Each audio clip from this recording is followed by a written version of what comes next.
So the current African media in the hands of the colonial empire's functionality is deliberately aimed at generating information panics. So if you watch Al Jazeera or CNN or BBC today, you would think tomorrow there will be a World War III. So if you are not there for 3 weeks, you come after 3 weeks, the same momentum is there. They give you fake momentum. They give you polished euphemism of some kind of momentum that is about to happen, but which is not going to happen. So in Zimbabwe, if you decide to waste your time, just go on Twitter around 8 in the morning until 5. You would think by tomorrow Triple C would be in power. But it's a fallacy. I will come back to that. So what we now have in African media is what I call commissariat journalism. Commissars have invaded our media spaces. I have heard a lot of people denigrating journalists to say, journalism has gone to the dogs. That's a lie. The dogs have come to journalism.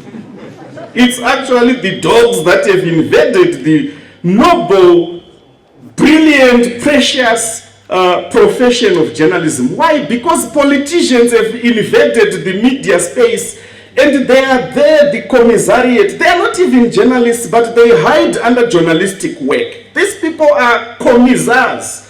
You know, during the time of Webster Shamu, he told Mugabe that, President, I've moved around. People are saying you are as good as Cremora.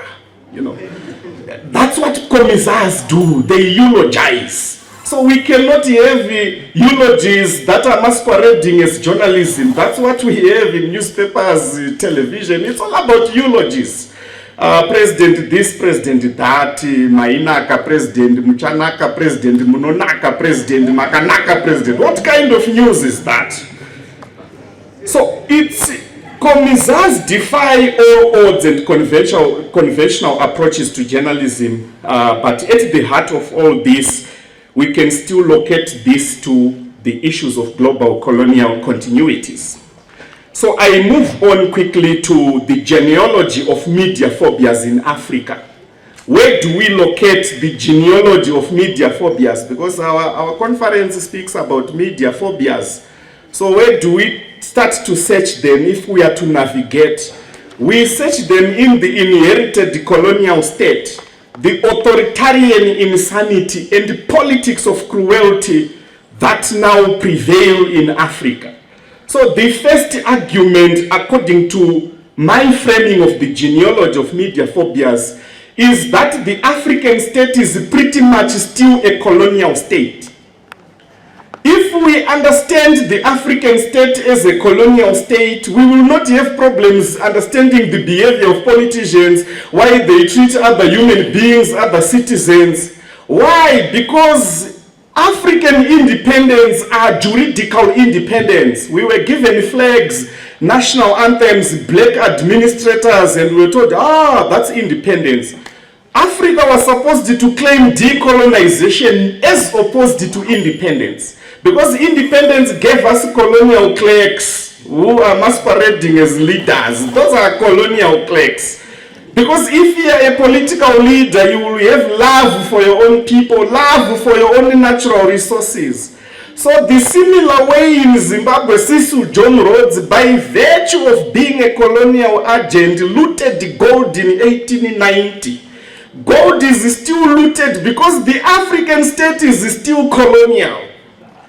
So you cannot have the stewardship of resources in a colonial state. No, the colonial project was very clear. The project was to loot and plan the resources of Africa to the benefit of the global north.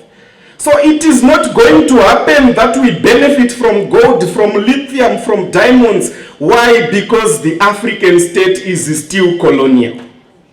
So you go to Kwame Nkrumah. Kwame Nkrumah, I'm sorry to say, this is the biggest culprit of all this.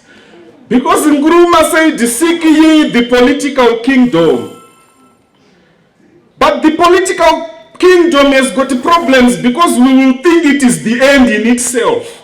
To say, no, we are independent. Why are you saying so? Because we now have black presidents. We are now ruling on our own. But that kind kind of political independence, it did not bring the much needed dividend of decolonization.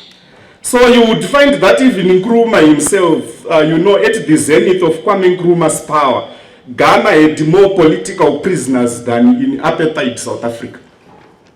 So Nkrumah could have been a good African and a bad Ghanaian. Just like Mugabe was a good African but a bad Zimbabwean. We know Mugabe, we lived with him, but he's celebrated at a continental level. So if we are to make sense of the genealogy of media phobias, we have to locate them from the colonial continuities by sustaining the argument that the African state is still colonial. That's why it is failing to deliver. And in addition to that, ladies and gentlemen, it is ironic that we are having this conference at the backdrop of the celebrations of World Press Freedom Day, commemorated every 3rd of May. But we want to ask, freedom from what and freedom from who? Can the press be free when the human being is not yet free? So we are being so damned to say no, celebrate press freedom. How can the press be free when the human being, humanity, when the Anthropocene is not yet free?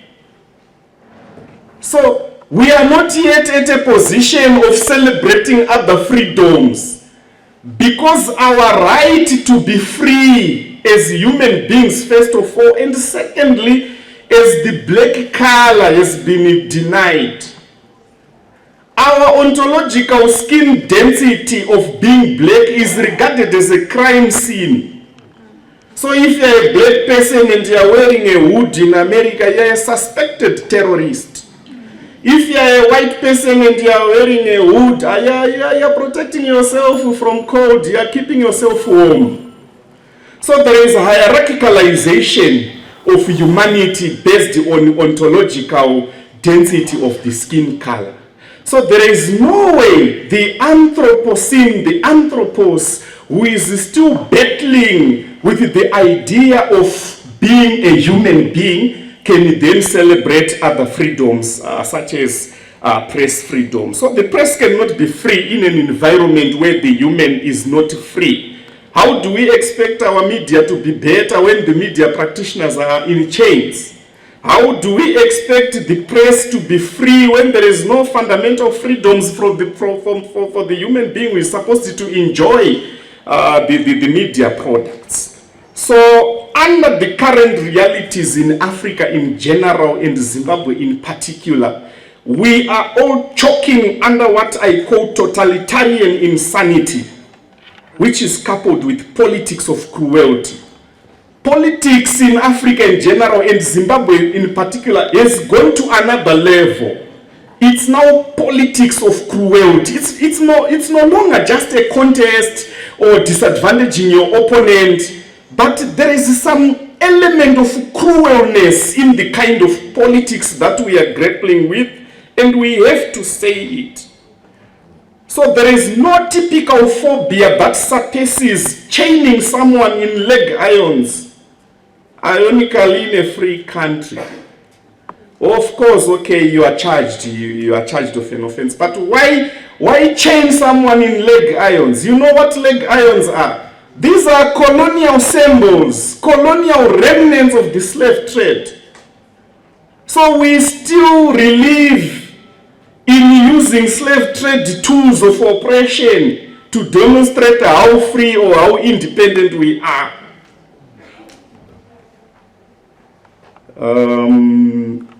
Some of us are very passionate. I can start crying here and you say, Blazakatoro and Mbanje or something. So what is the logic of bringing Job Sikala to court on leg irons? You have the guns, you have the dogs, you have everything. Why subjected him to that kind of humiliation? Do you even know why and where and when were leg irons first used?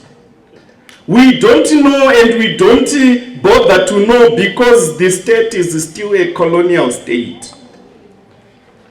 Why do we arrest people for tweeting? The next thing, we are going to be arrested for thinking. Eh? Your crime is to think, so we are arresting you. It's coming.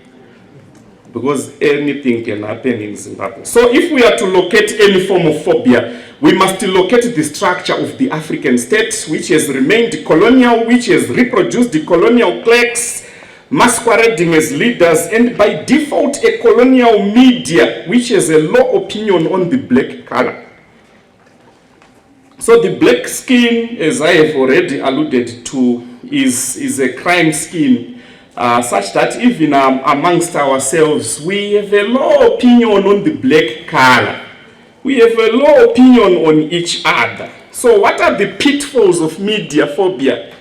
And what is it that needs to be done? I'm a disciple of Lenin. Lenin posed this question a century ago. What needs to be done?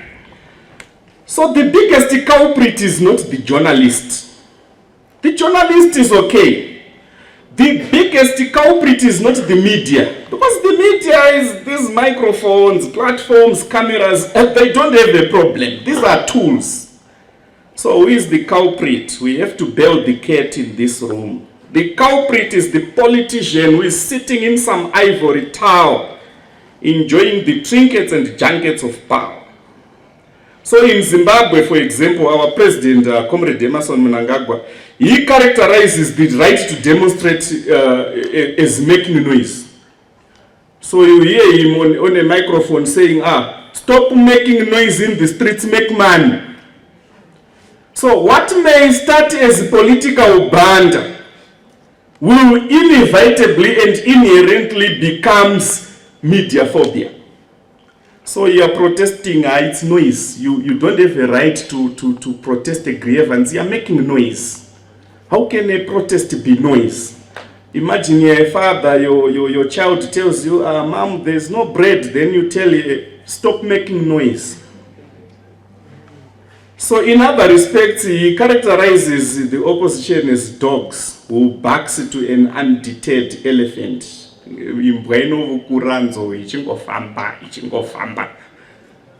That's media phobia. The politician is the culprit, not the media.